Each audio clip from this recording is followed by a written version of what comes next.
আল্লাহর রাসূল যা বলেন तमाम দুনিয়ার সব কিছু মিলিয়ে যেই পরিমাণ ফায়দা দিতে পারে না একজন নেককার নারী এর চাইতে বেশি ফায়দা দিতে পারে, এটা বিবেকে লয়নি। আর রাসূলে কর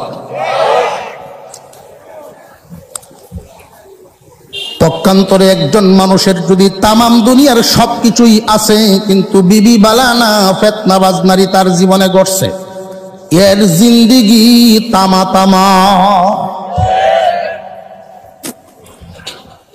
বন্ধু বন্ধুর সাথে আলোচনা করে যেও হুগার করছস তুই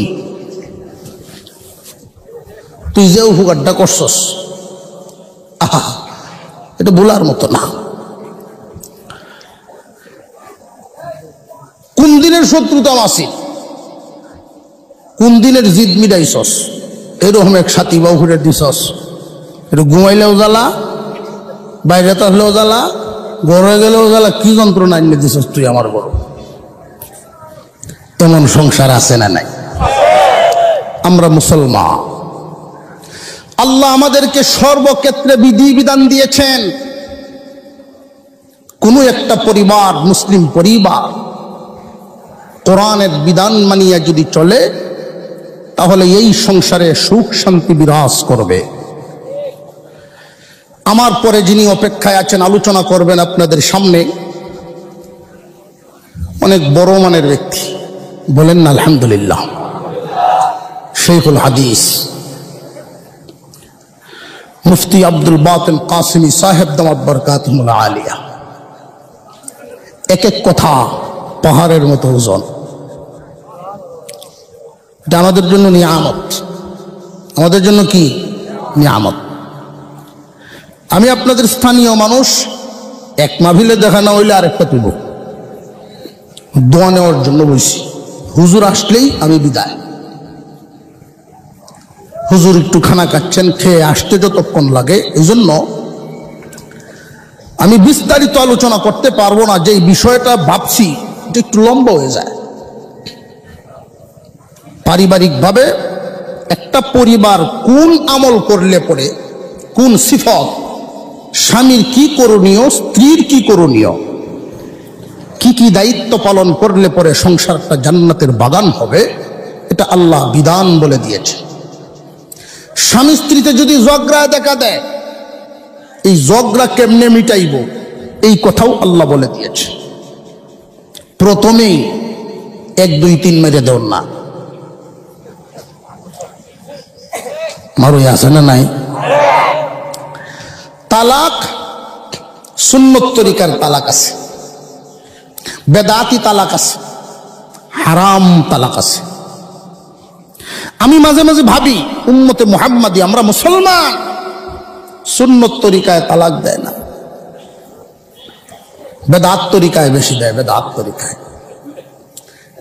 এটার কারণ যেই বিয়েটাই হয় বেদাত তরিকা, এটার তালাকটা তো বেদাত তরিকায় হইতো। বিয়াটার সময় আওলা সুন্নত তরিকায় বিয়া হয়েছে, যে বিয়াই হয়েছে না সুন্নত তরিকায়, তালাকের সময় সুন্নত খুঁজবো। আমি সংক্ষিপ্ত আকারে একটা বিষয় আপনাদের সামনে একটু স্পষ্ট করতে চাই। আমি দেখতে পাচ্ছি অনেক কম বয়সী যুবক ভাই আছে আজকে আমার মাহফিলে, অনেক মুরব্বী আছে, অনেক যুবক আছে অবিবাহিত, বিয়ে শাদী করছে না। আপনি লেখান 40 দিনের জন্য। স্যার আমি যেখানে চাকরি করি, বিয়ার সময় 3 দিনের ছুটি হয়েছিলাম, ছুটি নাই।